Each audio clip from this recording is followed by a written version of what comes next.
Olá, bem-vindos ao canal Som na Agulha. Eu sou o André Carvão, estamos aqui dando saudações ao nosso parceiro aqui, o Dani Hell. Fala aí, Dani Olá, Hell, beleza? pessoal. Estamos aqui. Então vamos começar aqui o nosso primeiro vídeo do canal, né? O tema inaugural do canal que nós vamos trazer aqui hoje para vocês é o seguinte: o que nos motivou a voltar a ouvir vinil? Vejam vocês, né? Vamos lá, né, gente? Então vamos lá, o Daniel, te devolvo essa pergunta. O que te motivou a voltar a ouvir vinil? Então, há um tempo atrás, né, eu comecei a frequentar um bar chamado Ted's, que é um bar de rock que fica na região da Vila Sônia, aqui em São Paulo. E o interessante é que é que você vai lá, tudo, é um bar de rock, e eles têm um monte de vinil lá. Então, isso foi o que me motivou a interessar em comprar. E aí eu comecei a pesquisar preços de aparelhos de vinil. Aí eu comprei um daqueles que é uma maletinha, comprei no Extra no final do ano passado, no final de 2020. E aí o interessante é que assim, é que fazia cerca aí de uns 10 anos aí que eu não ouvia mais vinil, então foi meio que uma redescoberta. E aí os três assim que eu considero mais importantes, né, eu vou explicar cada um deles, são esses: o The Mission, Gods on Medicine, Sabbath, Master of Reality e o Sisters of Mercy, o Floodland. O que acontece foi o seguinte: quando eu comprei o disco, né, quando eu comprei o toca-disco, eu fiquei pensando, né, qual disco que eu iria ouvir primeiro, né? Porque sempre tem aquela coisa especial, né? Você compra o LP, o toca-disco, e aí você pensa assim: ah, mas tem que ser um momento especial, faz muito tempo que eu não ouço. E aí o que acontece? Eu tinha comprado uns discos do meu irmão de pós-punk e tudo, fazia já alguns anos que eu tinha comprado e eu nunca tinha ouvido. Eu já tinha ouvido em CD, tudo. Então, o primeiro disco que eu escutei foi o Gods on Medicine, do The Mission. E o contexto é aquele, sabe? De frequentar o Madame, ouvir as músicas. E ele é um disco bonito, ó. Ele tem aqui, né? A parte de trás, as letras, tudo. Quer dizer, o nome das músicas, né? Digamos. O encarte, as fotos. A única coisa que eu acho ruim do encarte é que não tem as letras. E O que que eu tem de foi single, tudo. né? O que que O tem de quê? single nesse disco aí? Tem algum single nele? Alguma música que é conhecida e tal? Tem duas. Tem a Severina e a Wasteland. Quer dizer, tem várias. Tem Wasteland, tem Bridges Burning, Guard of Delight. São tudo músicas que tocavam na noite aí, né? Nas baladas góticas, né? Severina também são as mais conhecidas. Mas esse disco ele é um clássico. Ele é o primeiro da banda e um dos considerados os melhores, assim, né? E aí foi o primeiro que eu resolvi colocar, porque eu gosto muito desse álbum e eu queria ter a experiência de ouvir em vinil. Porque ouvir em CD e ouvir em MP3 é outra coisa. Agora, você posicionar a agulha na primeira música, você ouvir aquele chiadinho e depois já vinha aquela narrativa, né, aquela frase que eles falam, depois começar a música Wasteland, que é a primeira. Nossa, aquilo foi maravilhoso. Um outro disco, né, que foi uma redescoberta, que eu acho muito importante para mim também, e que realmente foi uma redescoberta, foi o Master of Reality, do Black Sabbath. Esse disco aqui, eu comprei quando eu tinha uns 15 anos. Eu lembro até hoje, eu fui na loja Simão Discos, ó, e esse aqui, os discos mais antigos, eles tinham essa característica de, na quarta capa, você ter as letras, né? Ele não tem encarte, acho que era mais ou menos aquilo que tínhamos conversado, né? Por uma questão talvez de economia. E aí, do Uhum. lado, você também tem a letra e pode acompanhar. O que acontece? O bacana, o Daniel, o bacana de talvez as letras estarem na contracapa, né? É que não passa por aquele mistério, né? Até tinha comentado o mistério do desaparecimento dos Verdade. encartes. Não sei o que o pessoal Bem faz com isso. os encartes. Aí você tem aí as letras, né?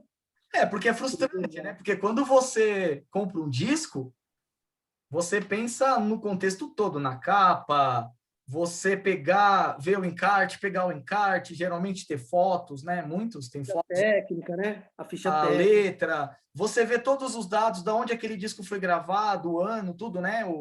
Os nomes dos produtores, todo Os esse... músicos. E esse disco eu comprei quando eu tinha 15 anos, foi lá na Simão Discos, que é uma loja bem antiga.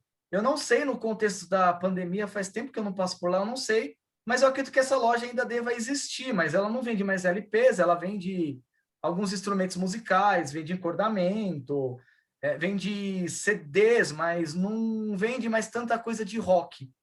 E naquela época tinha um monte de LPs e eu estava querendo ouvir Sabá, eu comprei esse disco, eu lembro. Na época eu estava até na antiga oitava série, né? Hoje é nono ano do ensino fundamental. E eu lembro assim, que assim que eu comprei esse disco, eu fui lá para a sala, eu tinha uns 3 amigos aí que curtiam rock na época, né? Que eram meus colegas de sala.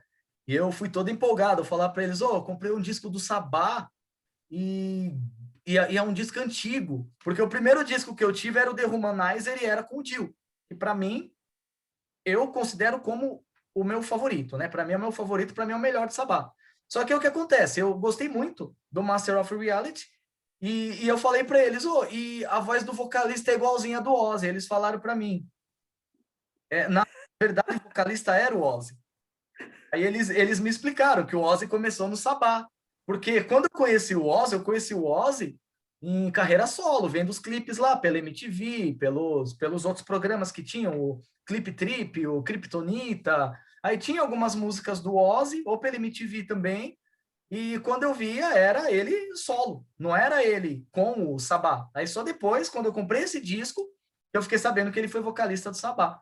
E a redescoberta desse vinil foi quando eu voltei a ouvir, quando eu comprei o meu aparelho, o meu toca-disco, e quando eu fui ouvir que aquele som sombrio, por conta da afinação da guitarra, né, que ela é afinada em dó sustenido, se eu não me engano, um tom em meia baixo, por causa do problema dos dedos do Tony Iommi, né? Não sei se você soube dessa história, que ele perdeu uma parte dos 2 dedos, né, num acidente de trabalho, e ele improvisava uns dedais. E aí o que acontece? Ele percebeu que ficava mais confortável para ele tocar com afinação baixa.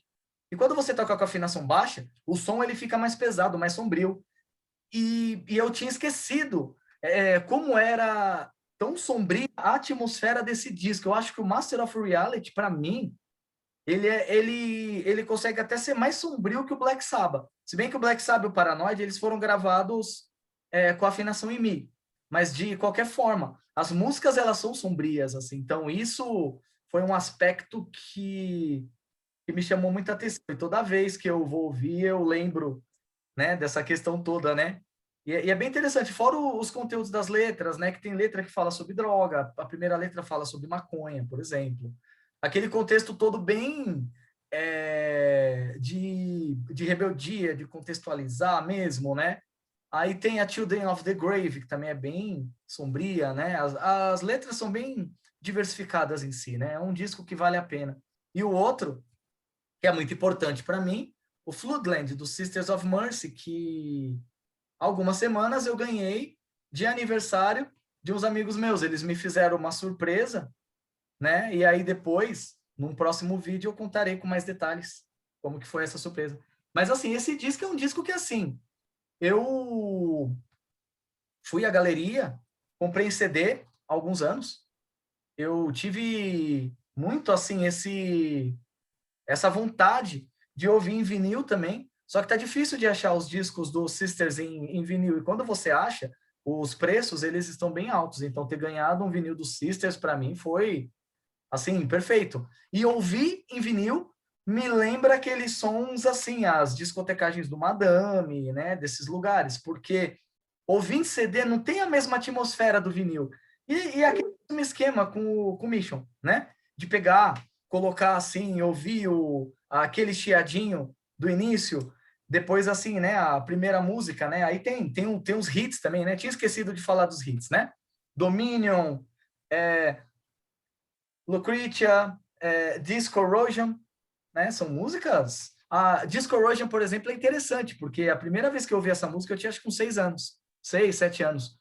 O meu pai, ele ouvia uns programas na rádio, não lembro em que rádio que era, na década de 80, se era 89, alguma rádio dessas, né? E ele gravava em cassete, ele gravava um monte de música, e eu lembro que eu pegava os cassetes lá do meu pai, eu colocava para ouvir, e num cassete tinha essa, do Sisters, né, a Disco Corrosion, tinha Dire Straits, eu não me lembro o nome da música do Dire Straits, mas também... Walk of Life, do Dire Straits. Walk of Life. Walk of Life. Eu ia chutar aqui, ia falar Money for Nothing. Não, Walk of Life e She Sells Sanctuary, do Coach. Então, assim, toda vez que eu ouço essas músicas, eu me lembro da minha infância. Né? Então, o meu primeiro contato com Sisters of Mercy foi quando eu tinha uns 6 anos. Eu só não sabia o nome da banda. E depois, quando eu já começando a estudar sobre o Sisters of Mercy, eu vi o som mesmo. Quando eu ouvi essa música, eu já associei com a ideia da infância. Bom, então esses são aí os discos, a redescoberta dos meus discos aí, né? O que me fez voltar a ouvir vinil. E agora eu jogo para você, André. Como que foi aí a sua experiência? O que fez você voltar a ouvir? Mostra aí para gente. Legal. Adorei os discos aí. Vou pesquisar um pouquinho mais sobre eles. Então, é assim, o Daniel, gente. Há uns 8 anos atrás, mais ou menos, tinha uns discos do meu tio, né, que estavam comigo, e eles ficaram parados um tempão comigo, né, muitos discos, mais de uma centena de discos, né, e eu não tinha onde ouvir, os discos. Aí vi também esse esquema da maletinha aí e tal, né, e aí eu comprei uma e resolvi voltar a ouvir. E assim, eu acabei indo lá comprar uns 3 discos, inclusive, 3 discos, né? Comprei lá na galeria do rock, lá na 24 de maio, uma das galerias, né? E a loja, eu até confundi, achei que era Ventania Discos, e não era na Ventania Discos. Eu comprei 3 discos na Vinil Mania. Vinil Na Mania, acho que 24 nem de existe maio. mais essa loja, né? Nem existe mais. E assim, aí eu comprei esses discos aqui, dois deles, meus tios tinham esses discos, né? E esse disco que eu vou mostrar primeiro aqui, você falou da sua infância, né? Esse disco me remonta à minha infância. Porque, assim, tinha um quarto assim, dos fundos na casa da minha avó, meus tios ainda eram solteiros, eles ouviam um rock pesado lá, que eu tinha um sei, claro que eu não sabia o que era aquilo, era um rock pesado, era tudo cabeludão, chacoalhava a cabeça e ouvia um rock pesado lá. O rock pesado, depois eu fui descobrir que rock pesado era esse, era Led Zeppelin, Deep Purple, Rush, Black Sabbath, era isso. E aí, dentre eles, um que me chamou a atenção na minha cabecinha de 6 anos de idade, foi esse aqui, Focus, at the Rainbow, né? At the Rainbow, do Focus, né? Esse disco aqui, tem até o preço, eu paguei R$14, imagina quanto que ele está hoje, né? Então, assim, esse disco aqui, o que me chamou a atenção desse disco foi a música Ocus Pocus. Você vê a banda Focus e a música Ocus Pocus. Aquela mais conhecida. Sim. Né? O clássico deles, e aí, né? Meus tios assim, põe a música, é o clássico. Aí eu sentava na escada do ar, põe a música do ar. E eles, qual que é a música do ar, moleque? Né? Aí eu ficava enchendo o saco para eles colocar a música do ar. Aí, você não anos ia saber depois, falar, né, mais coloca Ocus adolescente, Pocus. aí eu Pogos, nem sabia, né? Aí, anos depois, eu mais adolescente, fui descobrir que aquela música do ar, que eu falava quando eu tinha 6 anos de idade, era Ocus Pocus do Focus, né? Tá aqui o disco, né? Então, essa aqui é a história. E aqui fora essa música, tem outra música que eu acho muito interessante, que é Sílvia. É bem bonita essa música. Legal. Não tem o ano do disco aqui, né? Pô, deixa eu ver se tem o ano do disco aqui. Ah, não tem Década de 70, o ano do... provavelmente. Agora, o ano... 1900, 1975. 75. 75. 75. Sensacional, cara. Aí o próximo disco aqui também era da coleção dos meus tios e tal. E esse disco eu não sei com quem que tá. E eu acabei comprando também. Comprei. Eu vi o deles, né? Eu comprei. Na mesma loja. Então, os três discos são da mesma loja. Uhum. Essa Vinil Mania, né? Vinil Mania, galera. Vinil Mania. Aí eu comprei, achei aqui, e aqui o Fragile, capa belíssima aqui do Yes. Eu acho esse disco formidável, assim, né? E o que me chamou a atenção nesse disco foi o baterista Bill Bruford, que também era baterista do King Crimson, né? Que é a minha banda favorita, Uhum. né? E o Rick Wakeman E no quando eu teclado, né? ouvi esse baterista aqui, exato, essa formação é a formação clássica, né? Uhum. Quando eu vi esse disco, o que me chamou a atenção mais ainda foi a bateria, e me deu vontade de tocar bateria. Eu nunca comprei uma bateria, ainda bem que eu não fiz isso, né? Já pensou? Em casa, o pessoal ia ficar chateado comigo tocando bateria, né? Mas aí, esse disco aqui é de 71, 1971. Uhum. Maravilhoso, assim. Não, o Yes É é do um final disco dos de anos rock, 60 também, né? O é Yes é um do disco final de dos anos rock 60. Ele progressivo. pegou aquela mesma onda. No começo era psicodélico, né? Depois virou rock progressivo, né? Esse disco aqui é sensacional. Uhum. Maravilhoso. A capa é E maravilhosa, né? o último aqui, maravilhoso. E o último aqui é um brazuca, né? A gente só falou de música estrangeira aqui, né? De rock e tal. Eu trouxe um brazuca aqui, que é o clássico da música popular brasileira, Clube da Esquina 2, que eu achei também estava muito baratinho. Quanto que eu paguei nesse disco? R$ 14. Nossa, isso Um aí disco hoje é duplo, uma né? preciosidade, hein?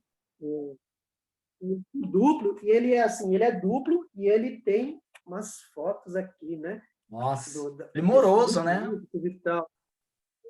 O ruim é que quando eu fui abrir, que eu comprei, que eu fui abrir, tinha alguma cola, alguma coisa, e aí danificou aqui, ó. Mas eram só fotos, né? É. E aí ele vem com dois discos, né? Encarte duplo, vou tirar só um encarte aqui. O encarte vem com as letras, né? Credo, Nascente, Canoa, Canoa, que foi feito de Vera, Olho d'Água. Olho d'Água é a que eu mais gosto. E isso que é interessante, né, Andrei? Porque quando a gente compra um disco, quando vem encarte com as letras, tem aquele negócio, a gente gosta de abrir o encarte, As letras ouvir o disco e acompanhar com as letras, né? E aí, quando é. o Não, é encarte, uma aí é meio... experiência, né? É É. uma experiência.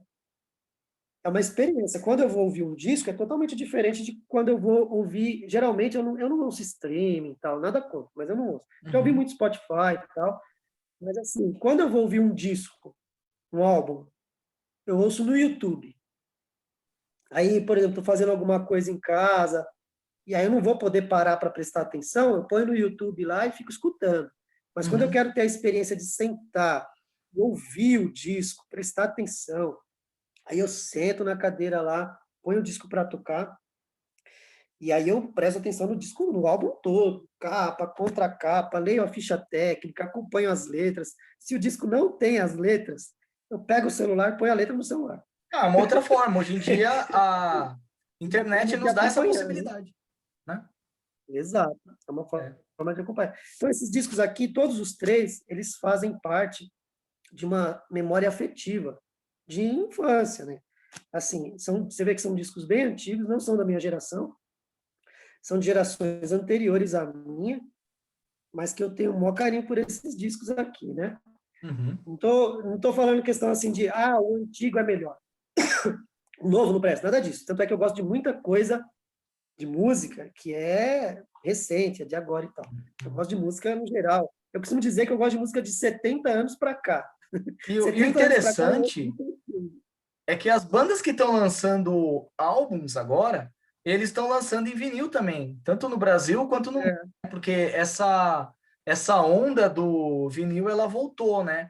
Eu não diria que com é, uma intensidade de como era antes, mas dá para perceber que tem um público que está consumindo, É, que está... eu acho assim, o problema é o preço, né? Que os vinis É, novos, mesmo os antigos, são muito caros.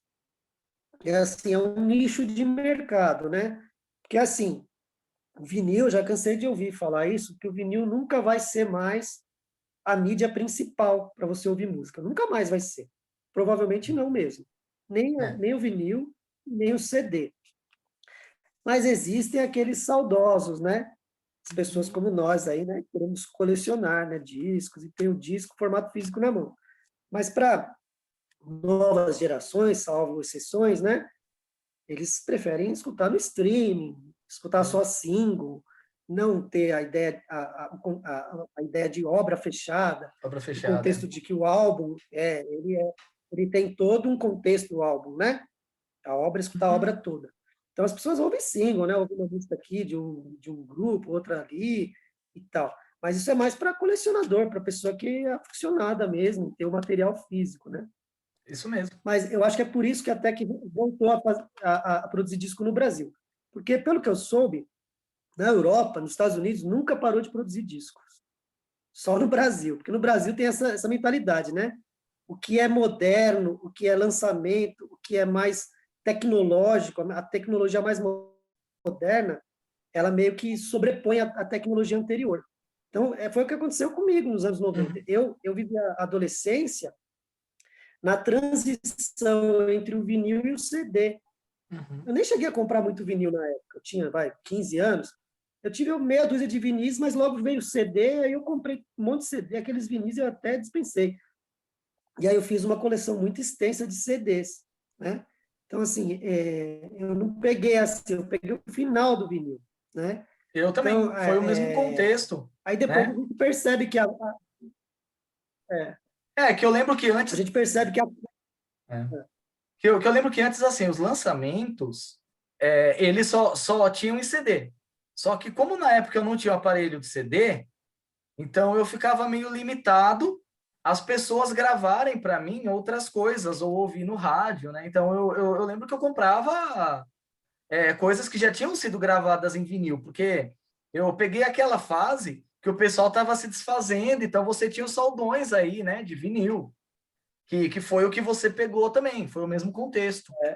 Aí a gente não via mais novos lançamentos em vinil, é, já era tudo em CD, porque isso começou no início dos anos 90, né? Quer dizer, na verdade, o CD, eu vi propagandas em revista aqui no Brasil no final dos anos 80, já começando a vender aparelho CD. 87 já tinha CD. Pelo menos a minha memória mais antiga, assim, 87 já tinha CD. Mas Era isso era mesmo. caro, né? Era caro. E aí foi. Aí as pessoas começaram a comprar só CD, só que como eu não tinha, eu comprava LP. E aí acho que isso foi o que me favoreceu hoje, porque eu consegui manter a coleção. Eu lembro que o LP era muito difícil comprar um LP, era muito caro quando era adolescente. E aí você juntava uma grana, tal, você comprava um LP. Aí o seu amigo comprava um LP. Aí você comprava uma fitinha cassete, que era mais baratinha, aí você emprestava a fita cassete para ele, grava para mim seu LP, você gravava o dele. Aí você passava a ter um LP e o LP do seu amigo gravado numa fitinha cassete. Verdade. Então é isso, Dani Hell. Então, queria agradecer aqui a todos que acompanharam aqui o vídeo até aqui, né? E fazer uma pergunta aí, né? Qual que vai ser o tema do próximo vídeo aí, Daniel? Fala pra gente aí, já dá uma adiantada. 3 discos em comum que eu e você temos. 3 discos em comum entre o André e eu. E só que o interessante é o seguinte, é que são 3 discos em comuns, só que contextos diferentes, porque tanto eu quanto você, nós tivemos contato com esses discos de uma forma diferente e a história, o contexto não são iguais. Então esse vai ser o nosso próximo tema. Então é isso aí. Já queria deixar aí os agradecimentos para você, para todo mundo e até o nosso próximo vídeo. Até o nosso próximo vídeo, hein? Já estou curioso aqui, hein? Um abraço, gente. Abraço.